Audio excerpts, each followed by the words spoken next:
यह कहानी है डॉक्टर अंशुमन की, जो एक छोटे से गांव के सरकारी अस्पताल में नई नई नौकरी पर आए थे। वह एक बहुत ही ईमानदार और मेहनती डॉक्टर थे। गांव के लोग उन्हें बहुत पसंद करते थे। लेकिन एक रात उनके साथ कुछ ऐसा हुआ जिसे वह कभी भूल नहीं पाए।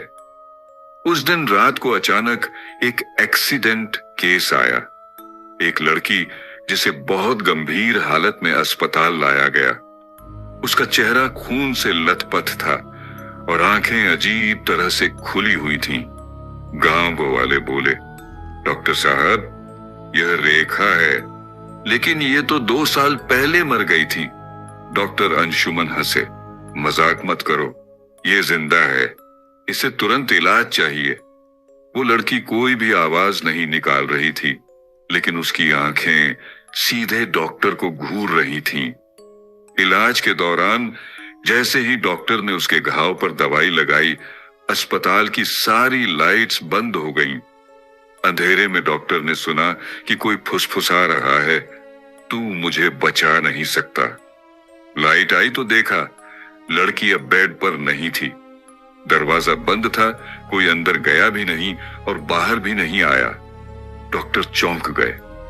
उन्होंने पूरी रात अस्पताल की तलाशी ली, लेकिन वह लड़की कहीं नहीं मिली।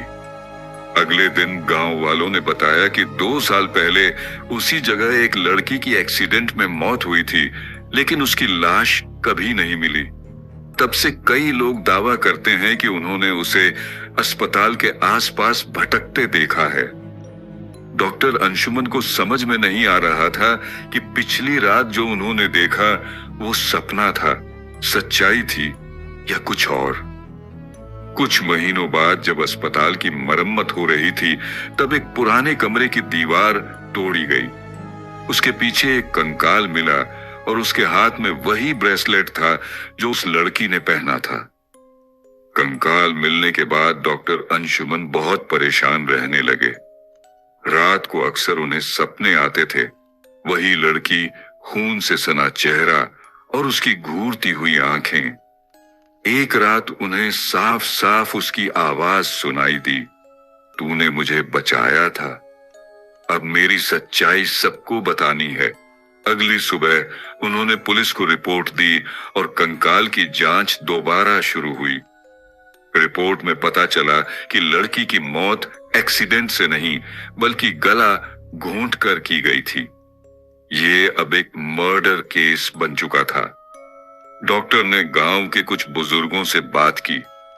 तब एक बूढ़ी औरत ने धीरे से कहा, रेखा को मारने वाला कोई बाहर वाला नहीं था, वो उसी अस्पताल का कोई था। डॉक्टर अंशुमन को शक हुआ उस समय का कंपाउंडर रमेश, जो अब भी उसी अस्पताल में काम करता था, अक्सर रात में गायब हो जाता था और लड़की के नाम पर मजाक करता था। डॉक्टर अंशुमन ने एक रात कैमरे लगाए।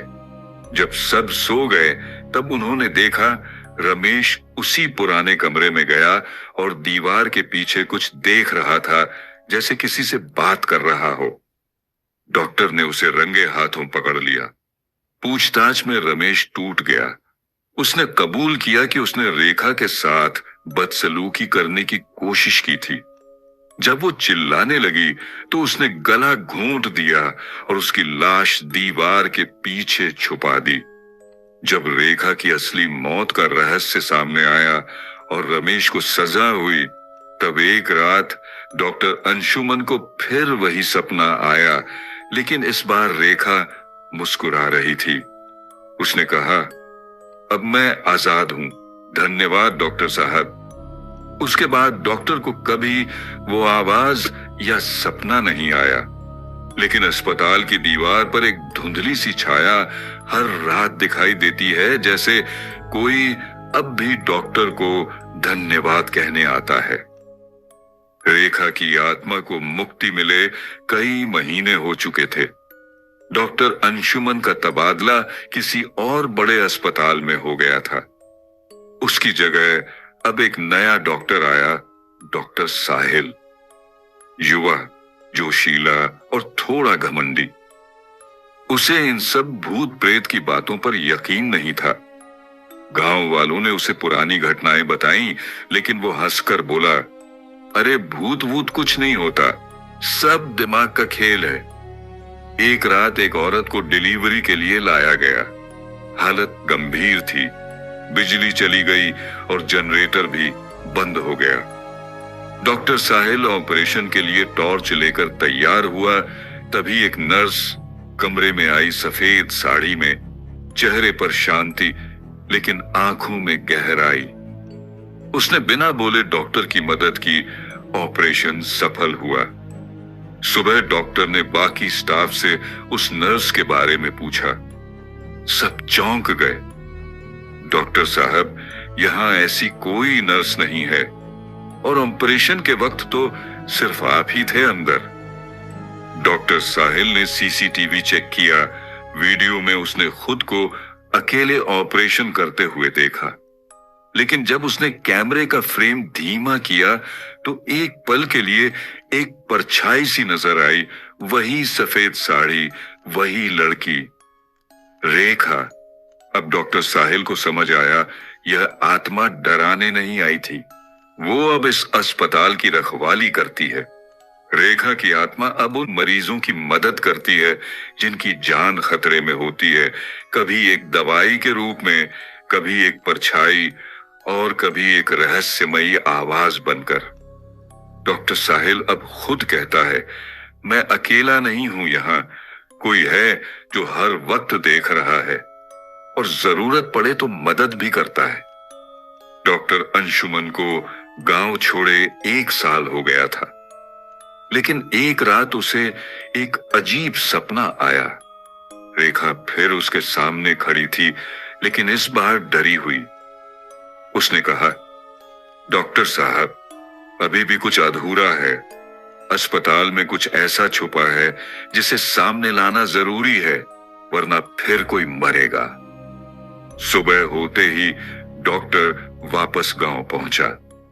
वहां डॉक्टर साहिल ने बताया कि पिछले कुछ दिनों से आईसीयू में भर्ती मरीज बिना बिना वजह कोमा में जा रहे हैं और फिर मर जाते हैं। कोई दवाई काम नहीं कर रही। डॉक्टर अंशुमन को याद आया कि अस्पताल की पुरानी फाइल रूम आज तक बंद थी।